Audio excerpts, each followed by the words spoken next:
сол тәртіппенен жұмыссыз адамға 2 ай, ақырғы 2 ай дараматқа ие болмаған шақсқа кепілменен шығады. 5 миллионға 1 жыл мүддетке субсидиямен шығады. 17 миллионға шекем кепілменен, субсидиямен. Кестеде бар адамды ғана, тізімде бар адамды ғана субсидиямен шығарып бере аламыз. 50 миллионға 3 кепіл. Сол кредитлеріміз бар қазір уақытта.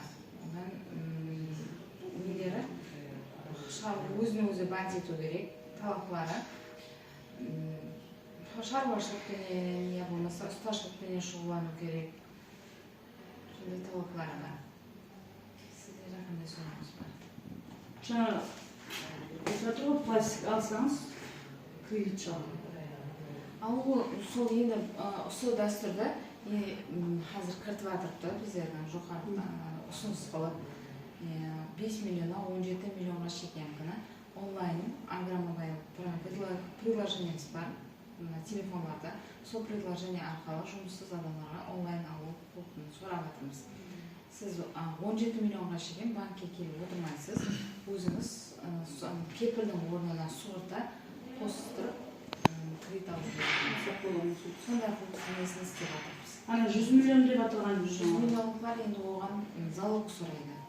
Оған залог қоюыңыз керексіз. Я болмаса каталогтар болуыңыз керек, кархана ашуыңыз керек, 1 жылдық оборотқа ие болу керек. Жұмыста болу керек.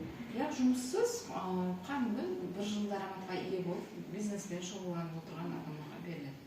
50 миллионға шейін 3 кепілменен беріледі жұмыссыз адамға. 3 кепіл несі нормальный болып. Жұмысқа қандай доходы бар ғой? Доходы барлар, ол фронт офистан шыға береді, ол пластикке салып береді. Сәнде қазір бізден бір кепіліміз бар ғой, бір кепіліміз жоқ тұрды, соны сұрайтады, не қызық білмейді. Көру керек, бір кепіліңізден қолық тартып, сағына субсидиямен шығады. Көтеру керек да, мысалы үшін сіздің бір айда төлейтін төлеміңіз 1,5 миллион болуы мүмкін.